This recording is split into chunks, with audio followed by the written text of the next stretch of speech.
Hello everyone, Boulevard here, a face you may recognize if you've tuned into competitive Runeterra in the last... ever. And today I want to give you a quick, digestible version of how to qualify for this year's World Championship because 1, the Comp 2.0 article is rather long, and B, there are now a couple of articles that you actually need to be familiar with to understand everything, competitive in 2023, Comp 2.0, as well as the first Runeterra Open, so I want to quickly give you a digestible version in case you find all of this very confusing.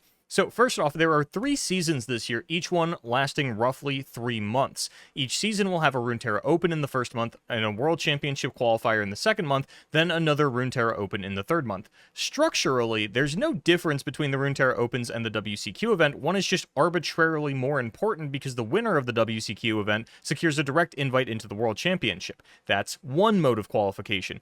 Win one of the 3 WCQs that will take place in May, and we don't have exact dates for the other WCQs, but a train of logic says August and November, but that is slightly up in the air. So our 3 shards, 3 WCQ winners, will make up 9 of the 64 players at this year's World Championship. Another 4 invites have already been given out to last year's World Champion and the 3 winners of the World Ender Seasonal that took place in February. Another 6 invites will go to the finalists of each region's Last Chance qualifier event, which, based on their calendar, looks like it's going to take place in early December. Currently, we have no other details on that event, so just push it out of your mind for now. Forget about it until the end of the year.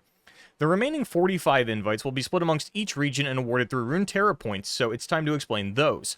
There's 2 ways to earn Runeterra points. 1, finish with a 9-2 or better record at a Runeterra Open or WCQ event, or finish in the top 100 of ladder in a given season. There was initially talks of grassroots tournaments giving Runeterra points as well, but at the time of this video, that appears to have been scrapped. This is the point breakdown for Runeterra Opens, and as you can see, the WCQ event is once again functionally the same, but arbitrarily just a bit better. If you're wondering why the WCQ winner gets Runeterra points, I actually don't know. They already get an invite, so getting a large amount of points towards the invite seems useless, but it's probably just an oversight and not something you should pay too much attention to. On that note, a slight adjustment has already been made.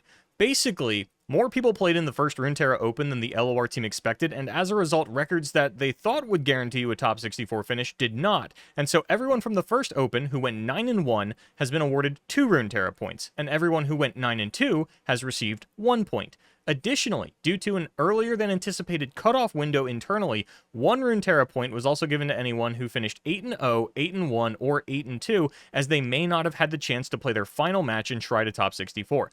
But all of that was a one-time thing due to issues with the first Open and will not be happening going forward. The one thing that will persist until the end of the year is that 9-1 players will be awarded 2 Runeterra points in case further issues arise with 9-1 not letting you into the top 64.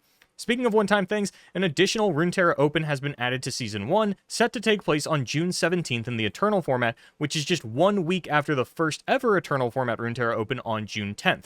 So, Season 1 gets 4 Opens, all of the others get 3. You can also earn Runeterra points through ladder, which at the end of the season, the breakdown looks something like this.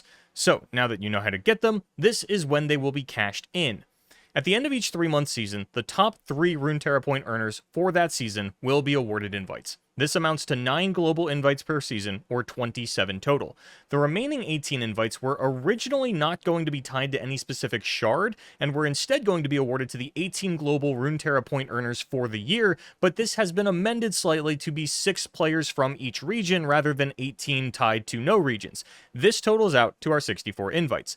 Now, you might be wondering about daily rumbles, Runeterra rumbles, and the trophy system, and the short of it is that none of those earn you Runeterra points and therefore will not qualify you to the World Championship.